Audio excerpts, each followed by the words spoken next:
Hi, I'm Andrew McCrae. Welcome to our farm and ranch in northwest Missouri. My great-great-grandfather settled here in 1910, and I'm the fifth generation to grow crops and livestock here. As a farmer myself, I know the highs and lows of this life, the issues we confront every day, some new, some as old as farming itself. This show is a place to talk with farmers and others in the ag industry about topics that mean something to us, topics that can improve the present and future of our operations. This is Farming the Countryside.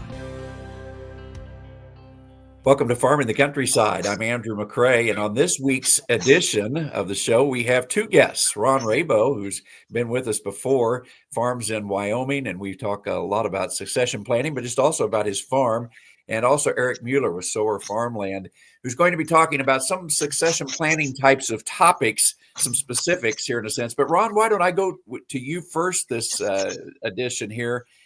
Tell me a little bit about what you're doing in succession planning, and then maybe where Eric began to join in on some of this and what you saw as some creative and unique ways to help people and being able to think through passing farmland and helping farm go on to future generations. Yeah, good morning, Andrew. It's always just such a pleasure to be with you and to be a part of your podcast, and certainly always admire everything that you have going on and love listening to your shows. The succession planning, obviously, and you and I have talked about this plenty, is really seems to be the white elephant in the room. We have over $1 trillion of farm assets are going to pass to the next generation or somewhere in the next 10 to 20 years. And the statistics show us that 68% of farmers do not have a succession planning tool in place or any type of succession plan at all.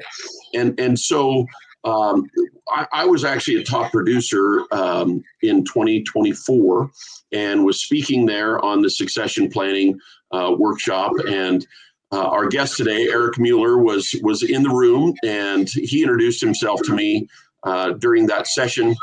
And we've just kind of become fast friends, so to speak. He's doing some really amazing things in the succession planning piece. And I think the thing that really caught my eye with what Eric is doing is really bringing some solutions to the table that I think that just really give farmers and ranchers another opportunity to look at something else. That a lot of times, you'll have several family members that are involved in an operation, and they can't always agree on how they want to transfer those assets, who's going to end up with those assets, maybe what the structure is going to be after those assets are sold, because, the numbers have become quite substantial.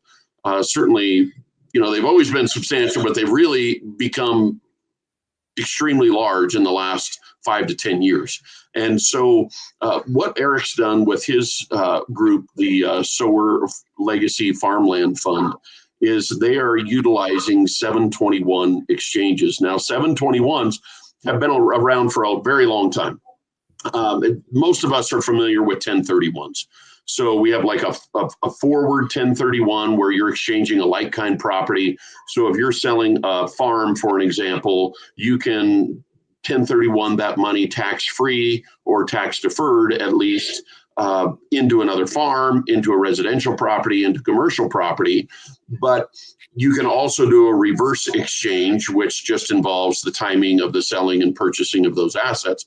But what Eric is working in is he's working in that 721 space. And I'm not going to do it any justice. And I'm going to let Eric really just kind of expand on that. He's a true expert in this. He's really doing some amazing things. I've had the privilege really to be asked by Eric to be on his advisory board for the Legacy Farmland Fund.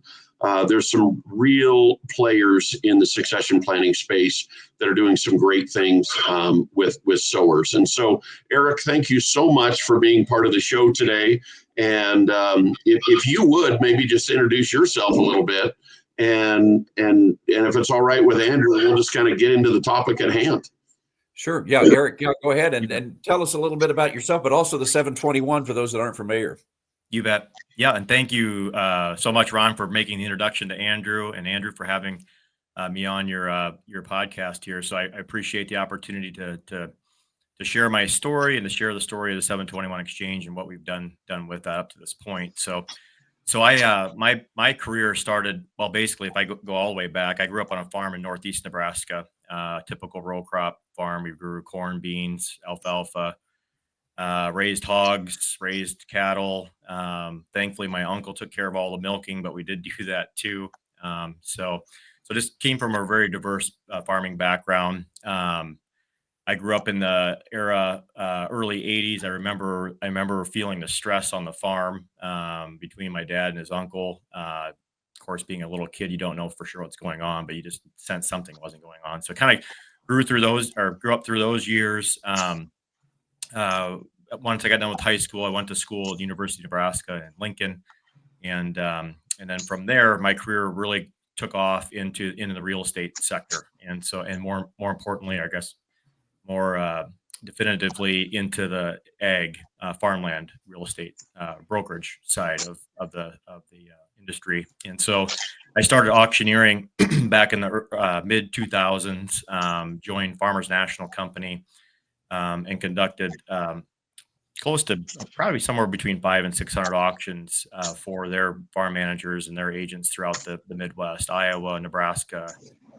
Minnesota, and South Dakota primarily. And it was through that process or through those experiences that I kept coming across these situations where families, and Ron kind of touched on it a little bit, where you'd have several siblings or maybe even just a couple siblings that had this asset passed down to them or given to them from their parents or grandparents, and it came time that one wanted to do something. So up to this point, there's only really been one, maybe two options, and that's to sell the farm or sell the property or give it or gift it. And so through witnessing these situations over and over again, where some of these families were getting torn apart, I kept thinking there's got to be something out there or something that can be put together that could be another solution to offer these types of situations. And so we actually, myself, along with my business partners, put together a private equity farmland fund that began in 2019, and that continues to grow. But part of that fund, or part of what we wanted to try to incorporate, was the 721 Exchange into that equity fund, but it was just too complicated to mix the two, as far as the economic metrics that go into both. And so what we decided to do is keep that just simply an equity fund. And then once we get that up and going and get some traction and some good exposure there, we would launch this fund, which is called a Legacy Farmland Fund, and it is strictly a 721 Exchange fund. As Ron mentioned, the 721 Exchange has been around since, I believe, 1954. And it gets utilized, up as far as I know, or has been utilized in basically more of the private transaction, where you're taking an asset, a farmland asset, from maybe personal names and putting it into an LLC for that transfer to be able to defer those capital gains taxes. I believe were used with 21 exchanges. What we've done is created a fund that strictly takes in contributions of farmland. And I say contribution, it's not a contribution, it's simply just a transfer of deed of the farm into the fund, where the contributor will then get units or shares of the fund back based off the value of that farm. And so what that does, I call it is unitize the asset. So you no longer own the farm, but what you have are shares of a company basically who owns farmland. So you're an investor in farmland still, but not on a single asset. Now you're a shareholder of several assets within the fund. And so what that shareholder then can do are multiple things. They can pass those shares down. They can incorporate them into a charitable remainder trust or any sort of a estate planning mechanism. They can retain those shares and enjoy the income, which would be very similar to that as if they're holding on to the farm itself, and enjoy the appreciation along with those shares. It just makes it much more flexible for that shareholder then to be able to do multiple things that you couldn't necessarily do with a single asset. So, Eric, walk me through that process then. If I'm someone who's going to think about transferring farmland, I would then would I deed this into that fund then, and then what happens to the land that I had? Right. Yep. And that's exactly what happens. The land is deeded into the fund, and then we, our solar farmland management team, we are managing the portfolio. So we're taking care of all the day to day, collecting of rents, paying the expenses. We cash rent all the farms, so we don't do any participation in the actual production. So we take that risk out. So we're strictly cash renting the farms. Most of our cash rents have a flex provision, so we are able to capture any uptick in maybe commodity prices or yields. But we take that risk out by simply cash renting it. But we're taking care of that, and then we're also utilizing third-party farm management companies. So we will utilize, for instance, Farmers National Company on some of our properties. Now, if there's a management company or a brokerage that refers a farm to us, and that farm comes into the fund, we will retain that management company then to be our farm manager. So this is not only a tool for the family themselves, estate planning or succession planning tool, but it's also a tool that brokers and managers and other advisors can use to help their clients and still get compensated very similarly as they would on a regular transaction. You mentioned that this has been around since the 1950s. Are you finding that many people out there are using it in this way, or is this somewhat a novel approach to be able to use this as a tool for succession planning now? Yeah, I would call it novel in that, as far as I know, there's no fund that's specifically set up to take in 721 exchanges as an investment. As I mentioned earlier, I believe the 721 exchange is being used more on a private level. When you're transferring a property from maybe a personal name into a company or an LLC. But as far as I know, it's novel in that there's no other uh, equity groups like this that simply take in farmland via the 721 exchange. Is there a certain type of farmer or asset owner that works best for? Because as you know, Ron and I have been talking before about succession planning. Everybody's obviously different. So when is this a good fit to consider?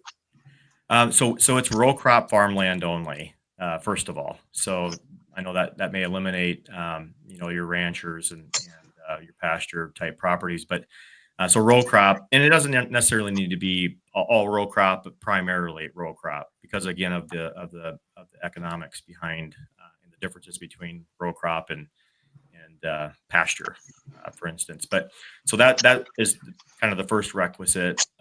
Secondly, really there really isn't anything other than that, other than you know the families that would participate in this. They'd have to all be on board. Obviously, it does. We do offer when we call them carve out rights. So not only are you when you're transferring that land in, you have the ability to basically reserve some of the rights on that property. So for a family member who has a sibling who's farming the land, if they want to retain that farming right, we will turn around and lease that farm back to them, so they don't lose those acres to farm. We'll also give the family the right to utilize the property. We're working on a project right now or on a deal right now where the family. This is a unique situation. 7 family members, and they actually all get along and love each other. So there's no dissension among the family, which is somewhat rare. But they wanted to literally just get the management piece taken away. They don't want to manage the farm anymore, and they wanted to retain the right to be able to use that property for their family gathering that they have every May. Those are literally the 2 reasons that they're looking at doing this. So there's a multitude of things that we can allow the contributor to basically continue using the property while maybe not owning it anymore, but continue using it. Ron, let me go back over to you because you're visiting with a lot of folks out there and you farm yourself. Why was the 721 an interesting piece of the discussion when you heard about it? I think the main thing that was interesting to me is exactly what Eric just described, that they can do carve-out rights. For instance, when you have 2 or 3 family members, or it really doesn't matter, but let's just say hypothetically, or 2 or 3 family members, one of those family members is farming the property. The other 2 don't want to have anything to do with the farm, but they also want a return on that investment that maybe the farmer himself, the sibling, can't provide.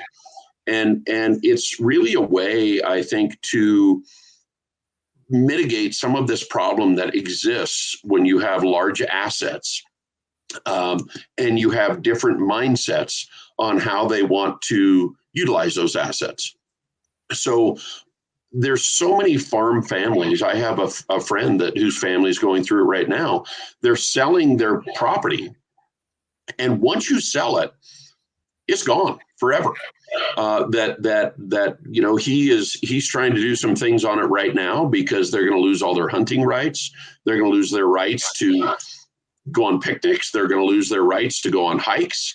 That when that farm sells and that other buyer takes over, it is no longer theirs at all. And what I love about the 721 is that, sure, does the deed transfer? Of course, the deed transfers. But because of the carve-out rights, if one of those siblings wants to stay and farm that, then Eric's group will work with that individual and allow them to continue to farm it, almost as if that transfer never even took place.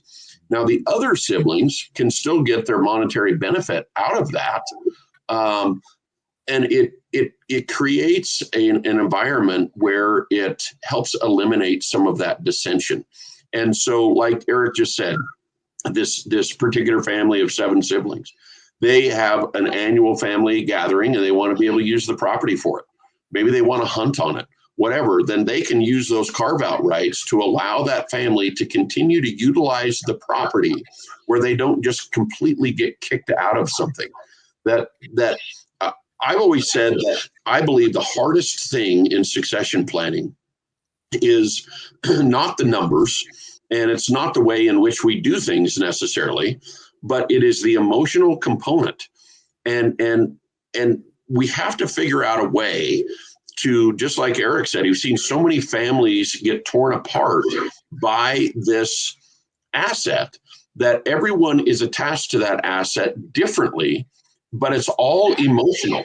And so if we can deal with that emotional component and still allow people to get what they want at the end of the day, there's just the 721 just allows for this wide array of options that allows everyone in a family to really get what they want, and still maintain those relationships. Because at the end of the day, those relationships are what's important. But we see time and time again in succession planning that whenever we're dealing with assets, that it literally tears families apart. I mean, I wrote a book on it. It tore my family apart so much. And that's really how I got in the business. But because of the fact that we only think that we either just have to sell it and we have to pay our capital gains, or we can only 1031 it. But if you're in a corporation like my friend is, and if you're going to 1031 it, it has to stay in that platform of ownership, and you can't really split that up among family members. It really hamstrings those of us who are producers, who are either wanting to stay in, or wanting the financial benefit of those assets and trying to come to some kind of an agreeable solution. And I was so excited when Eric started telling me about this, and I have a lot to learn yet, but it's just another one of those tools that those of us who are in production agriculture can use for ourselves and for the generations that follow us. Eric, I know that every tax situation is different, but talk me through the 721 and the tax benefits of doing that if I'm thinking about trying to do this succession planning. Right. And we kind of haven't talked about that yet. And that's actually one of the most important parts of the 721 exchange, is that it is a tax deferral mechanism. And so just as Ron kind of explained what a 1031 exchange is and does, this is very similar, except for you're not selling that property and then having to buy a like kind exchange property. You're just simply transferring the deed into the fund, tax deferred, and so the basis that's on that property, typically you're going to sell and you didn't do a 1031 exchange, you'd be paying the capital gains tax on the difference of the basis and the value of the property. Here, the property goes in tax deferred. Now that basis will carry with those shares. Excuse me. And so if a shareholder would turn and sell a unit, they would then be paying their capital gains if it was sold prior to death. Now, if the shareholder passes and passes those units down, that step up in basis will carry then with those units. So it acts very, very similarly as if you were still owning that farm, in the way the basis is handled and the way the capital gains is paid post or pre-death. So it's really kind of a flexible. We didn't really touch on that either. When a shareholder has his shares, and when he or the shareholders, in the case where there's multiple family members and they split them up evenly, we really didn't talk about their ability to sell their units. So after a holding period, and we say between 1 and 2 years, that's going to be between the shareholder and a CPA to determine what's best, but they can turn around and sell those units. So that's the flexibility and what Ron was talking about, that where shareholders can really be happy with whatever they want to do with their units. So again, it's just that there's a multitude of flexibilities behind it. The unit holder can retain them, keep them, enjoy the income, sell them, pass them on, put them in an estate plan, and gift them. And there's so many different things you can do. So to answer your tax deferred question, I guess I kind of went back into some of the other benefits, but I want to make sure we included those. Sure. In the time we have left here, one question I have in mind is let's say that we do this. If a family member comes down the road and they would like to actively farm and own the land, is there a way that they can go back in and purchase that land down the road if they wanted to? And I'm glad you brought that up. That's another one of those things that I failed to mention. But yes, so not only can a family member, or not even a family member, it could be a designated person. Maybe it's a tenant that's been farming the family ground for years, and the family wants to see that tenant continue. We can designate whomever the family wishes to continue farming, and as well as what you just mentioned, to buy the farm back. And so the coal farm that we just closed on here earlier in February, that was the exact case there, where one sibling has been farming it. You want to continue farming it, which he's going to. He's the tenant on the farm now. But he also has, we baked into the agreement, he already has a buyback option on that farm. So he's got the ability to buy that farm back at fair market value of whenever he does that, whenever he wants to buy the farm back. So we're kind of acting as a placeholder for the one sibling, while in the meantime satisfying the needs of all the other siblings, shareholders in that family. So yes, to answer your question, they can certainly have the opportunity to buy that farm back. We can't sell any farms out of the fund. Again, we called it Legacy Farmland Fund for a reason. It's to maintain that legacy forever. If there was a situation where somebody came along and they wanted to maybe it's a commercial or development type project that wants to pay, $100,000 per acre, well, it might make sense for us to look at that. And if that was the case, the very first thing we would have to do is go back to the family and get permission to be able to do that. So there's a lot of guardrails in place for us that basically force us to have to maintain the legacy of these farms, and that's one of them. We can't sell, but we can offer carve-out rights for individuals to buy the farm back if they wish. And I'm sure both of you would tell me the most important thing is to have these conversations, because when we don't have them, that's when we get in the most trouble. Yep. I think Roger McGowan, who's on a couple of our podcasts, he's a big promoter for us. I don't know if you know him, Andrew, but an ag attorney. He said it best in our promo video. I think it's in there, and he said, if you don't have a plan in place, you can be assured that a judge is going to make the decision. And I think that's so true. We've seen that happen too many times. Yeah, and not having a discussion is still having a discussion. It just never produces the results that you want in the end. And so that white elephant that really exists in the room that we want to ignore clearly, that there are 68% of us who are involved in production agriculture have not set up a succession plan, not dealing with that. There's going to be a solution. It's just not going to be the solution that you want. But the 721 is really, and through what Eric has done through the Legacy Farmland Fund, is really a way to help with those transfers and to really address a lot of those components that we talked about financially, emotionally. And what a great way for a young farmer who's maybe farming a property and he has other siblings that want to sell and maybe he can't afford to buy it right now. But in 10 years, maybe he can afford to buy it, but he wants that property because it's part of the family. So what a great way to be able to maintain that legacy and that heritage. Ron and Eric, I appreciate the time. It was great to talk about 721s. It's certainly a tool that people could look into. Thank you, Andrew. Thanks, Andrew.